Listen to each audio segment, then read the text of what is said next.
পাগলা মধু প্রকৃতির রহস্যময় এবং ভয়ঙ্কর এক উপহার। নেপালের হিমালয়ের দুর্গম পর্বতে বিস্তৃত রয়েছে রহস্যময় এক এলাকা, যেখানে প্রতিটা পদক্ষেপে অনুভূত হয় প্রকৃতির গভীর রহস্য আর ভয়াবহ বিপদের উপস্থিতি।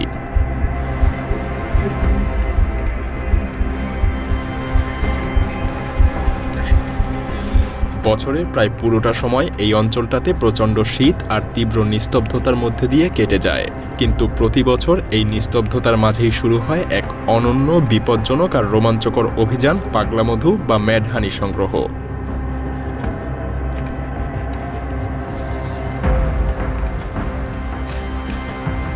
এই সংগ্রহকে বলা যায় এক মহাকাব্যিক অভিযান, কারণ এটা কোনো সাধারণ মধু না যা দৈনন্দিন জীবনে পাওয়া যায়।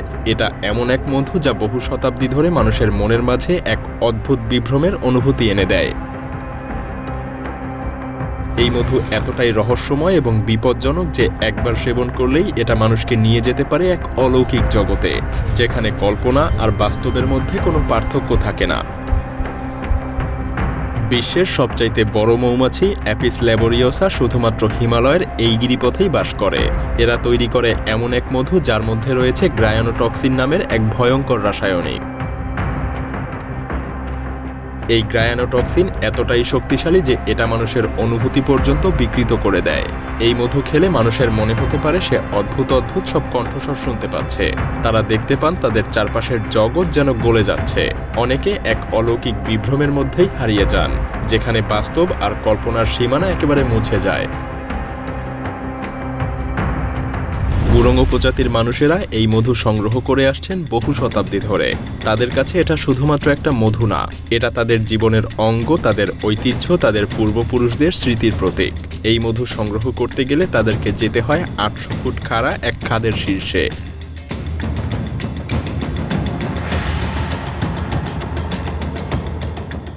সেই খাদে ওঠার একমাত্র অবলম্বনই হলো একটা সাধারণ দড়ির মই, যা তারা নিজে হাতেই তৈরি করে থাকে।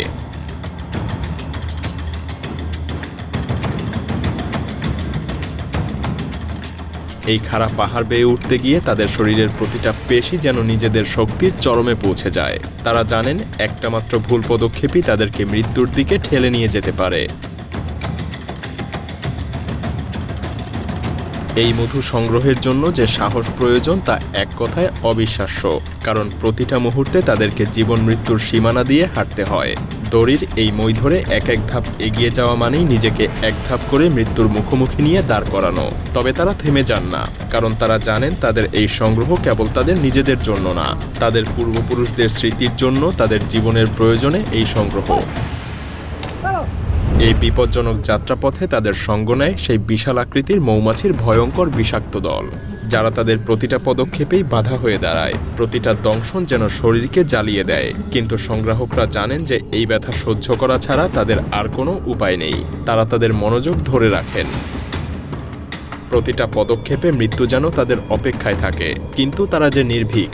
তাদের সাহস তাদের প্রতিটা পদক্ষেপে শক্তি যোগায়। প্রতিটা দংশনের ব্যথা তাদেরকে আরও এক ধাপ শক্তিশালী করে তোলে।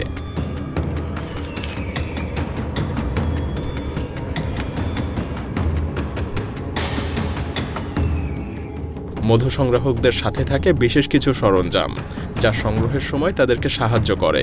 একটা দড়ির মই, যা তাদের জীবন রক্ষাকারী অবলম্বন। একটা ঝুড়ি থাকে যাতে মধু রাখা হয়, এবং সামান্য কিছু সুরক্ষা গিয়ার, যা মৌমাছির দংশন থেকে তাদেরকে সামান্য সুরক্ষা দেয়। তারা জানেন মৌমাছিদের কাছ থেকে মধু সংগ্রহ করতে হলে তাদের মনোযোগ এবং ধৈর্যের চরমে পৌঁছাতে হবে। একটা বিশেষ লম্বা লাঠি, যাকে তাতাঙ্গোটা বলা হয়, সেটা দিয়ে মধুর চাকগুলোকে কেটে ঝুড়িতে ফেলা হয়। প্রতিটা চাক কাটার সাথে সাথে মৌমাছিরা আরও রেগে যায় এবং তাদের আক্রমণের তীব্রতা বাড়িয়ে দেয়। এক সময় মধুর চাক থেকে মধু গড়িয়ে নিচে পড়তে থাকে, যা খাদের নিচে একটা বড় পলিথিনে এসে জমা হয়।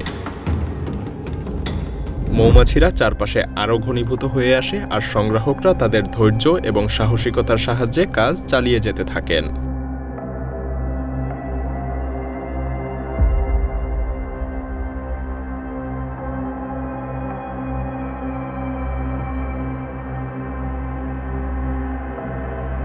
সংগ্রহ শেষে এই মধুটা একটা ছোট ছাঁকনিতে ফিল্টার করা হয়, যাতে মধুর মধ্যে থাকা পোকামাকড় এবং ময়লা আবর্জনা সরিয়ে ফেলা যায়।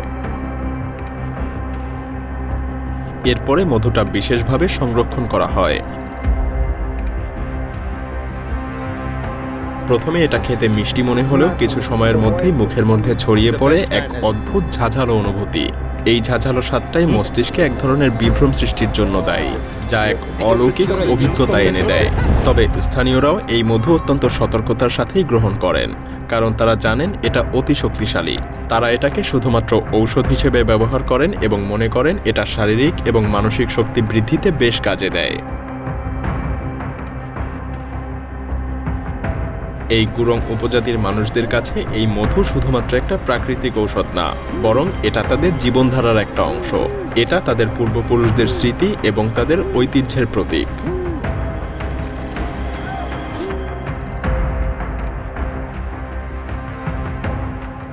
কিন্তু জলবায়ু পরিবর্তনের প্রভাবে এখন মৌমাছির সংখ্যা দিন দিন কমে আসছে, যার কারণে এই বিশেষ রেডোডেনড্রন ফুলের প্রাচুর্যও বেশ কমে গেছে। এমনকি দুঃখজনক হলেও সত্য, আমেরিকাতে এক বোতল ম্যাড হানি $300 বিক্রি হয়। কিন্তু স্থানীয় গুরং উপজাতির এই মানুষেরা এই মধু বিক্রি করে পুরো বছরে মাত্র $1800 উপার্জন করতে পারেন। তাছাড়া 2017 সালে যেখানে গুরং উপজাতির মানুষেরা 40 গ্যালন মধু সংগ্রহ করতেন, 2024 সালে এসে তা কমে 4 গ্যালনে গিয়ে দাঁড়িয়েছে। আর এই মধুর প্রাপ্যতা কমে যাওয়ার কারণে গুরং উপজাতির মানুষদের মধ্যে উদ্বেগ প্রতিনিয়ত বৃদ্ধি পাচ্ছে। কারণ এই মধু শুধু অর্থনৈতিক না, এটা তাদের জীবনধারার অংশ। তারা জানেন এই মধু তাদের জন্য একটা মূল্যবান পণ্য, কিন্তু এটা সংগ্রহের জন্য তাদেরকে জীবন বাজি রাখতে হয়।